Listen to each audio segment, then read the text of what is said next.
Hey Comics fam, forget everything you know about DC's Gothic shadow-drenched version of Zatanna.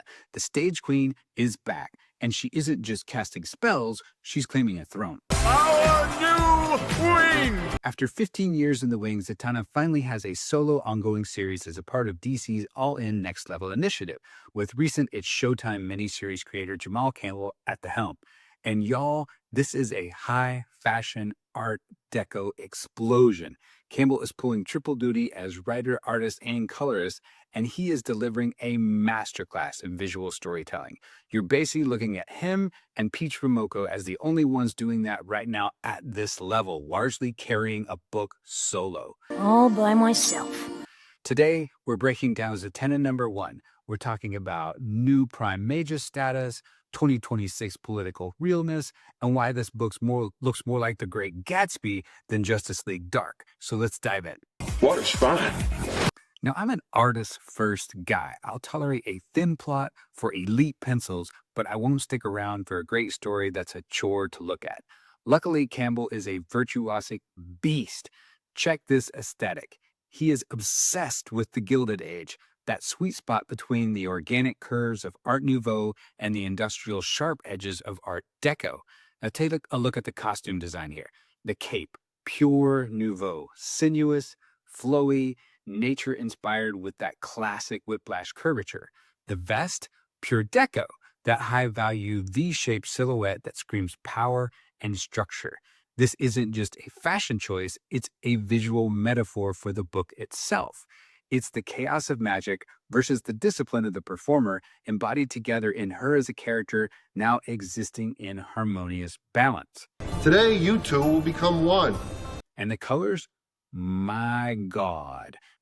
We're trading gritty shadows for a jewel tone color palette of emerald, royal blue, and ruby red. There's so much gold and purple in here that Prince is somewhere in the afterlife giving an enthusiastic of approval.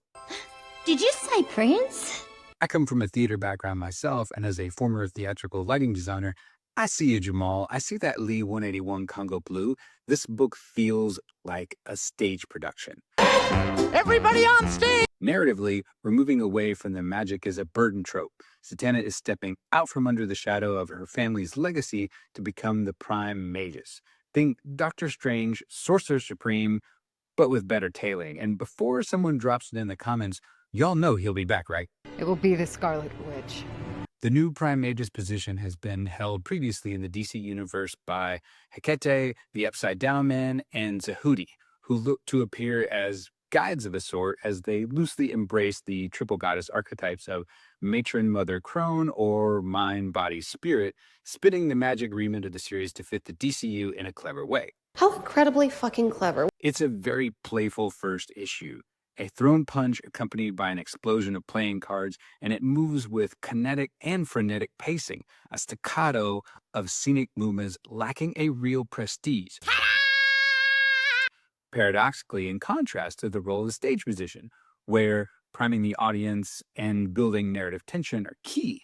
But I'm sure it'll settle down as things unfold with all the legacy connective tissue to act as the springboard that propels Zatanna into a modern and more mature version of herself. My baby's all grown up. Former foe Allura from the miniseries will clearly have an ongoing familial role as a bunny, a clear distinction that establishes that Zatanna is now a character operating with more self-determination than in the past. Yeah, well, this bitch is in control of you now, asshole. Ultimately, being billed as a tour and having been on tour myself and understanding the fluctuating day-to-day adversity of it, I hope that this first issue is a prelude to how Campbell is approaching conducting the series, not a quagmire of cosmic confrontation and confusion. She's just trying to survive, but a series of questions that forces her to prove that she has control over her own life. More operational agency, please. I like the sound of that. In terms of new plot lines, we are dished a bit of 2026 realness with the introduction of the new Department of Occult Affairs. That's a branch of the Department of Extra Normal Operations, a clear bureaucratic foil to the chaos of the magical realm, itself an unregulated threat to national security. Stupid government!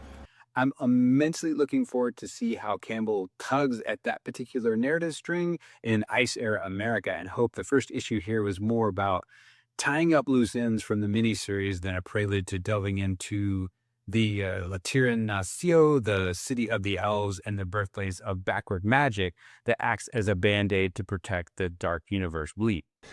Did I get it right? Though serving as a definitive study in technical artistic execution, ultimately it's unclear where this will go. But if the journey thus far shows us anything, it's that Campbell has more than enough now so that a hitch in the weave won't be in the offing.